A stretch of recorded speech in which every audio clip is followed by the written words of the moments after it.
Almost everyone selling something online thinks they understand the rules. Tag it #ad, drop it somewhere in the post, and you're covered.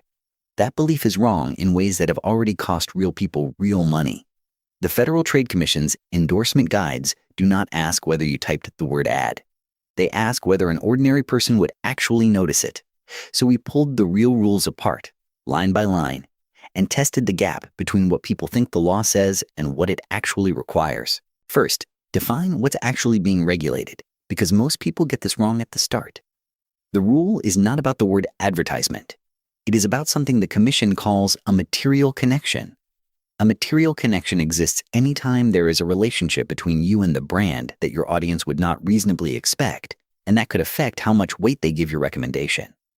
That is broad on purpose. It covers being paid in cash. It covers free or discounted products. It covers an affiliate link that pays you a commission when someone buys. It covers employment, a family tie, even a close personal friendship with the founder. If any of those exist and your audience can't see them, the law says you have to tell them. The trigger is not money changing hands in a particular way. The trigger is a connection the viewer wouldn't guess on their own. Now the part that does the real work, and the part almost everyone fails. A disclosure isn't legal just because it exists somewhere. It has to be, in the Commission's exact words, clear and conspicuous. The official test is plain. The disclosure must be difficult to miss and easily understood by an ordinary member of your audience. That single standard quietly kills most of what passes for disclosure online. #ad sitting at the end of 15 other hashtags doesn't count, because no one reads to the bottom of a hashtag pile.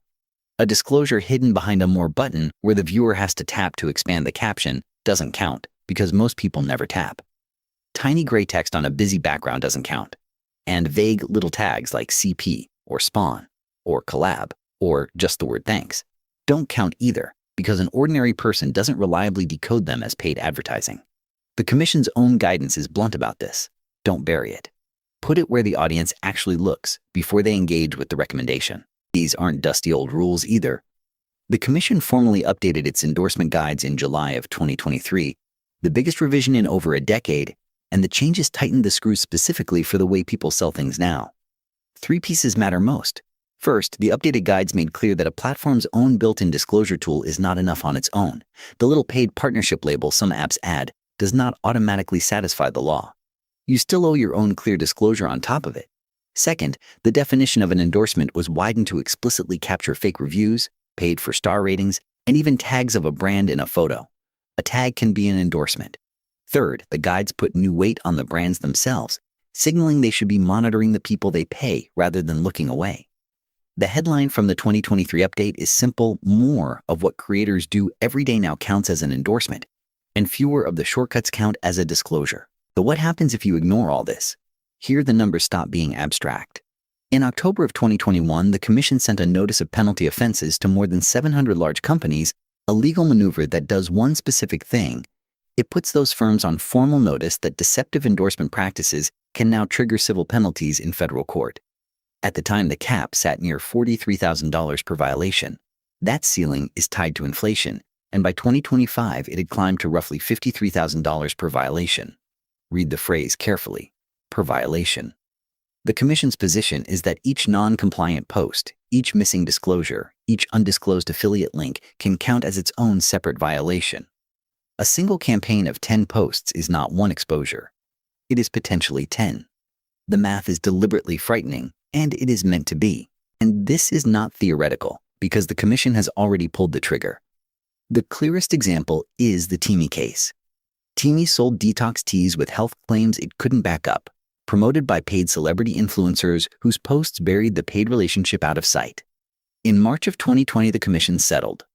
The judgment was $15.2 million, partially suspended down to a $1 million payment that reflected what the company could actually pay. But the detail that should matter to every creator is what the Commission did next. It sent warning letters directly to 10 of the influencers, including Cardi B and Jordan Sparks, telling them their disclosures were not good enough. The specific instruction in those letters reads like a checklist for everyone else. The disclosure of a material connection must sit above the More button, where it is visible without expanding the caption, and it must not be buried inside a clump of hashtags. The brand paid the millions. The influencers got named.